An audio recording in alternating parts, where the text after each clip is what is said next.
"He hurts me at night," the girl whispered, as Bandidos MC bikes filled the street. The town of Havenwood was the kind of place people passed through, not stopped in. Quiet, conservative, and aggressively forgettable. Its only claim to fame was the large, weathered sign at its entrance that proudly displayed its low crime rate, ignoring the smaller, more insidious crimes that festered behind closed doors. One of those doors belonged to a modest, two-story house on Willow Lane. From the outside, it was perfectly manicured. Fresh paint, trimmed hedges, and a swing set that hinted at a loving, idyllic family. Inside, however, the air was thick with the silent fear of a 10-year-old named Lily. Her father, Mr. Henderson, was a man of high standing in the community, a deacon at the church, a pillar of respectability. He was also a monster when the sun went down. Lily's world was small, defined by the distance between her small bedroom window and the dense woods bordering their yard. Her only true escape was the nightly ritual of listening to the far-off roar of motorcycles. Not the clean, distant hum of touring bikes, but the deep, guttural thunder of custom Harleys, the kind associated with the Renegade Motorcycle Club. The MC everyone in Havenwood feared and reviled, the ones the local police kept a watchful, hostile eye on. To Lily, that sound was the only real noise in her world of silence. It was a promise of chaos that paradoxically felt like safety. Tonight, the sound wasn't far off. It was close, too close. It was just past 9 p.m. Mr. Henderson was in the kitchen, nursing his second whiskey, his temper a tight, coiled spring. Lily was supposed to be doing homework, but she was pressed against her door, listening. A loud crash from downstairs, a glass shattered against the wall. The spring had snapped.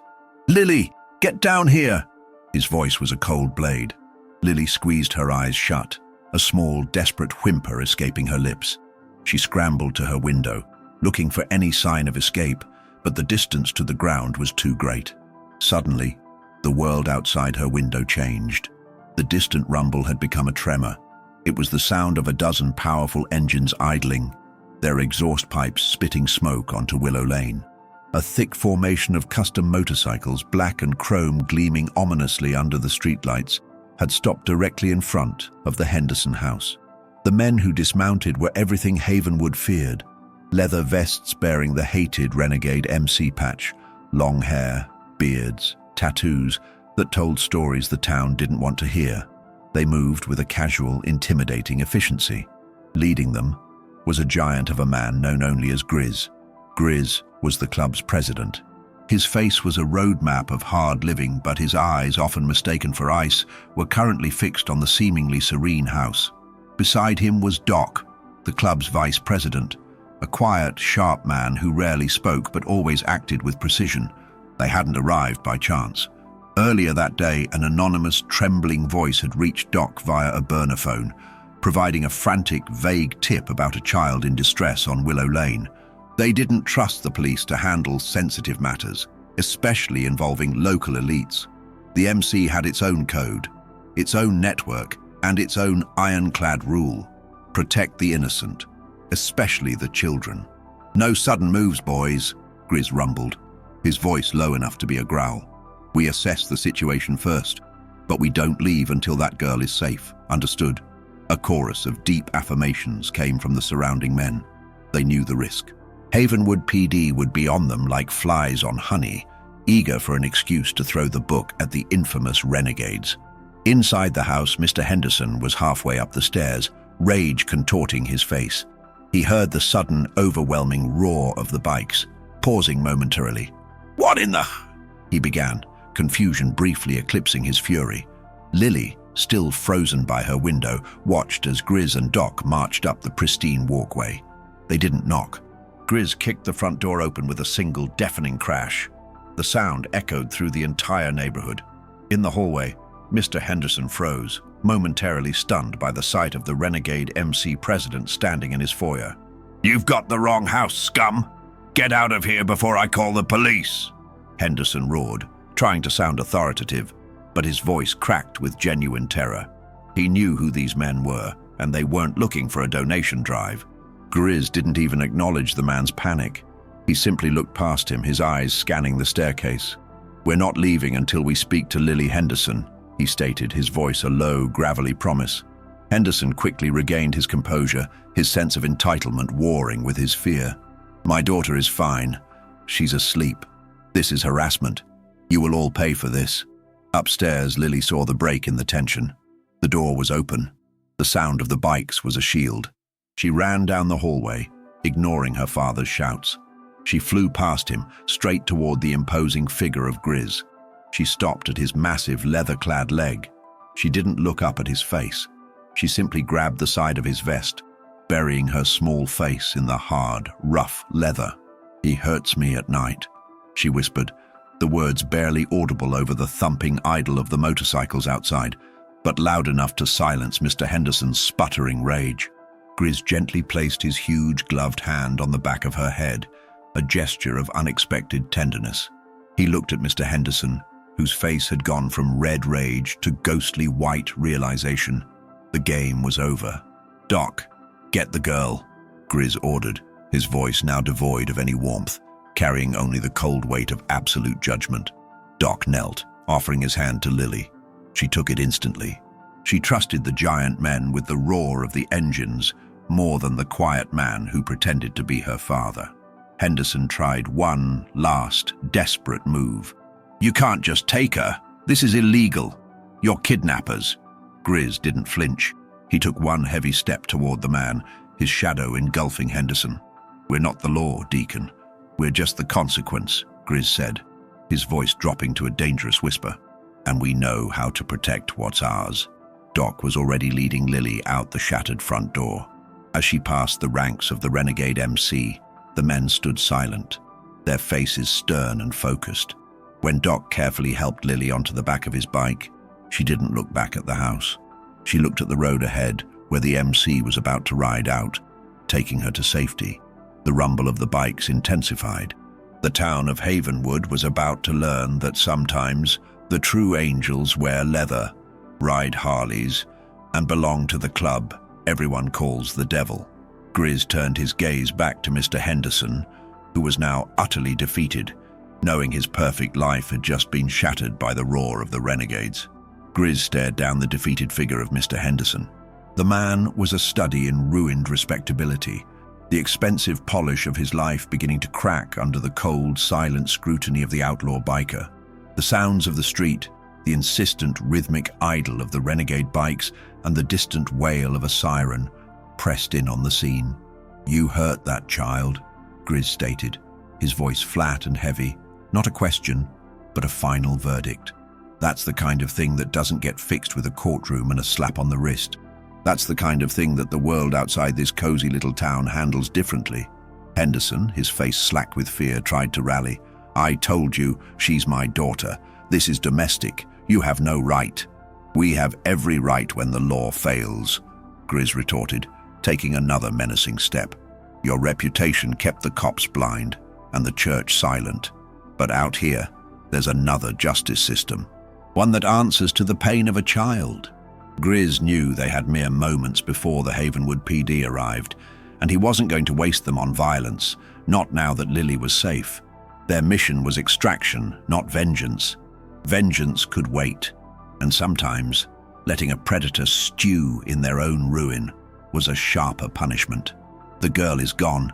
She's with us now, and she will never set foot in this house again," Grizz said, his voice dropping to a final, bone-chilling whisper. "I know who you are. I know where you work, and I know every dark corner of this town. If you ever try to find her, if you ever breathe her name outside of your ruined life, we will find you, and you won't have the courtesy of a knock before we pay you a visit." That threat, silent and absolute, hung in the air.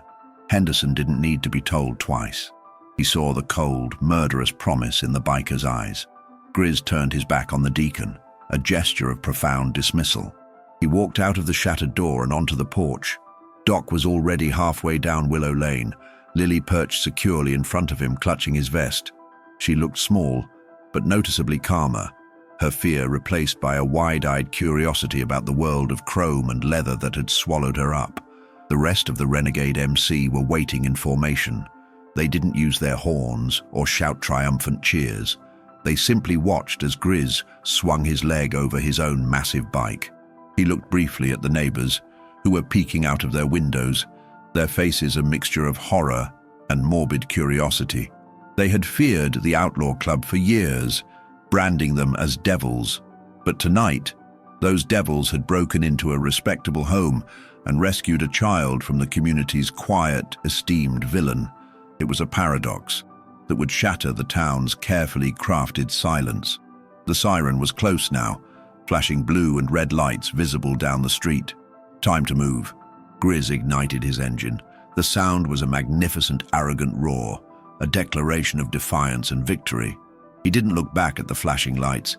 He simply pulled the throttle, and the entire column of Renegade bikes moved as one, a thundering wave of dark steel surging away from Willow Lane. The police arrived seconds later, skidding to a halt in front of the house. They found Mr. Henderson, shell-shocked and defeated, standing amidst the splinters of his front door. The police officers knew instantly they were too late. The bikes, they knew, could vanish into the highway network faster than they could dispatch an aerial unit. Hours later, deep in the sprawling wooded territory they called home, the Renegade MC gathered in their clubhouse. It wasn't a fancy place, just a large, reinforced warehouse, surrounded by a secure perimeter. It was home. Lily sat quietly in the kitchen, eating a plate of scrambled eggs made by Mama Rose, the club's unofficial matriarch. Mama Rose was tough, scarred, and had a heart of pure gold, a common description for the women of the Renegades. Lily wasn't crying anymore. She was simply observing the men around her. They were huge, loud, and scarred, but their movements around her were gentle. They joked with each other, their voices rough but their laughter genuine. Doc knelt beside her, checking on her for the 10th time. "You doing okay, kid?" Lily nodded, taking a small bite of egg. She then looked up at Doc, her eyes wide and earnest. "Where are we going now?" Doc smiled, a rare, soft expression that barely crinkled the corner of his eyes. "Nowhere, sweetheart. You're safe here. We've got contacts, people who can make sure your father can't ever find you. We'll get you settled, make sure you get everything you need. This is a safe place, Lily. It's not the world they show you on TV, but it's a place where we protect our own. And right now that means protecting you." She looked at the patch on his vest, the snarling, winged skull of the Renegade MC, the thing that society labeled as evil, and then she looked at the kind eyes of the man wearing it. Lily leaned closer and whispered, "Thank you, Mr. Doc." Just then, Grizz walked in. He looked tired but relieved.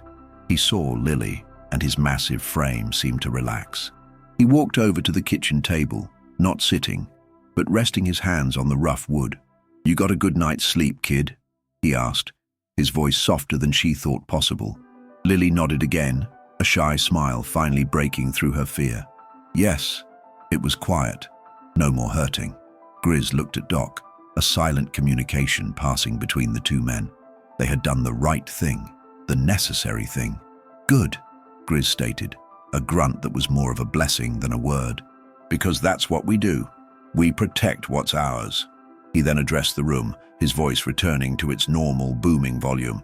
"All right, boys, we got a new guest. Get her room set up. Get her some new clothes. She needs a bike ride in the morning too. Make it happen." As the room erupted into a flurry of activity, men arguing good-naturedly over who had the softest pillow or who could find the coolest toy, Lily watched them. They were rough, they were loud, they were feared, but they were also the only people who listened when she whispered her pain. They were the thunder that had shattered the silence and brought her to safety. She finished her eggs, looking at the huge, tattooed men who were now her protectors. She realized that the biggest heroes don't always wear a badge or a clean suit. Sometimes they wear patched leather, ride like the wind, and fight the silent battles society ignores. The Renegade MC, the outlaws, the bad boys, had saved her life. And in their own way, they were setting the world right, one thundering bike ride at a time.